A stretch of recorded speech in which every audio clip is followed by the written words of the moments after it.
evidence from the text, both literary text and informational text. So when you respond to something as a student, can you go back into a story and find an example to support your answer? Or is it just your idea? There's room for just your ideas, and we certainly value that. But we also want students to be able to go into reading material and find evidence to support their ideas, to go along with someone else's idea. Because again, this is a skill that you need moving forward in life. We learn information from reading and listening. So we have to be critical thinkers and critical listeners. So we need to be able to give evidence from our text. We need to be able to support our opinions. And then the last piece is regular text with complex text and academic language. What that means in simple terms is the more words you know, and the more different contexts you can use those words in, the better you'll be at communicating your ideas to somebody else. And the better you'll be at understanding their ideas when they share them with you. So when you see academic language, what that really means is words like describe, identify, analyze. Those are academic terms. I would guess that in your dinner conversation tonight, analyze did not come up as something that you were talking about. Maybe not, but I would guess. It's an academic word. It's something we're using here in schools. It's something you use in your work world. But we also have to look at specific words that go with a class. I was a biology teacher for a chunk of time. We talked about cells. Cells in biology have a very different meaning than the word cell does in a social studies class, or the word cell does in a math class when we're looking at a spreadsheet.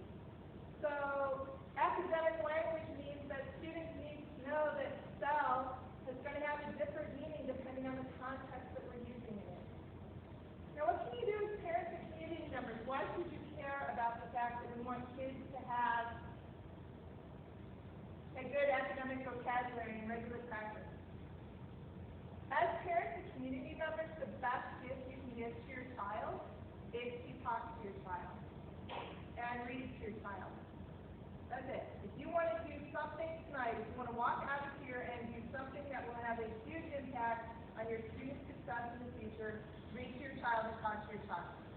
Having conversations with your child. Why do you think that is? What would happen if we did that? What did you notice the other day when this was happening? Really simple conversations that we take for granted build vocabulary for your children. Reading them books that they can't read themselves builds vocabulary for your children. Research studies have shown that children who have large working vocabularies in 3rd grade will be academically successful in 11th grade. Children who come into kindergarten with a small working vocabulary are at a definite disadvantage to their peers who come with a large vocabulary, and that gap just grows as they move through school. So that's why in our standards there's a focus on not just teaching vocabulary, but vocabulary in context and learning a large variety of words. So great, Char, that's all I want to get about English language arts, but we're really here about the math when it comes down to this. So let's talk about math. So what's different about our math standards? Common Core math. There are no Common Core math problems. There are problems that get at the Common Core standards. And here are the 3 big shifts in our math and our thinking about math. The first one is the idea that we're going to focus strongly where the standards focus. I've got a slide that's going to show you this, so I want you to plant that idea in your head, that from grade to grade, we have some real specific learning targets for kids. That there are definite math pieces you need to know before you walk out the door to the next grade, because the next grade is going to build on those math skills. And the following grade will build on those math skills, starting with preschool and kindergarten and going all the way through 12th grade. Coherence is the idea that math has a lot of different concepts. How many of you love algebra? Like, you will be so happy right now if I'd let you go back and take algebra again. Thanks, Deb. How many of you love geometry? That makes the most sense to you because it was concrete and it had shapes and angles and you could actually see those, so that works for you. Anybody make it all the way to calculus and trigonometry? Awesome. How many of you use calculus and trigonometry every day? Thank you. So a lot of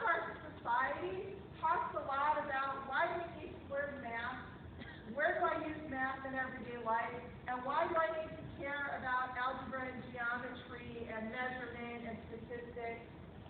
I'm going to use a quote from a colleague, Dr. Joanne Leisel. She's from Ohio State University, and she was one of the lead writers on the Common Core Standards for Math.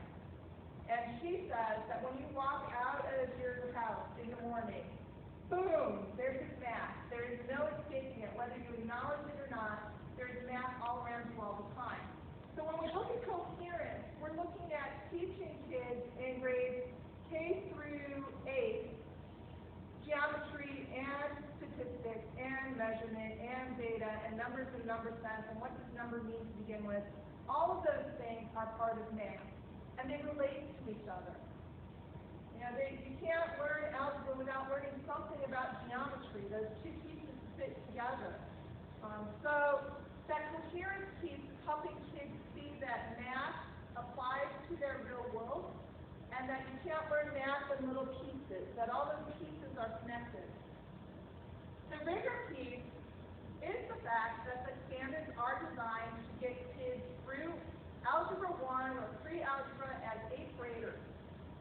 When you do a side-by-side comparison of the standards, you can see that content has shifted down in 8th grade down through kindergarten to allow our students by 8th grade to have basic algebra concepts. I talked with Phil Darrow. I had dinner with Phil Darrow last Wednesday night. That was something. Phil Darrow was one of the lead writers for the Common Core Standards for Math, and he talked about rigor and coherence and the fact that algebra is the strand that everything is built off of and how important algebra is.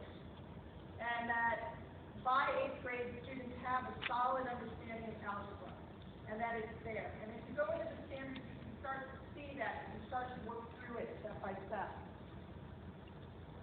So, here's two pictures. It's the shape of math prior to our new standards here in Ohio.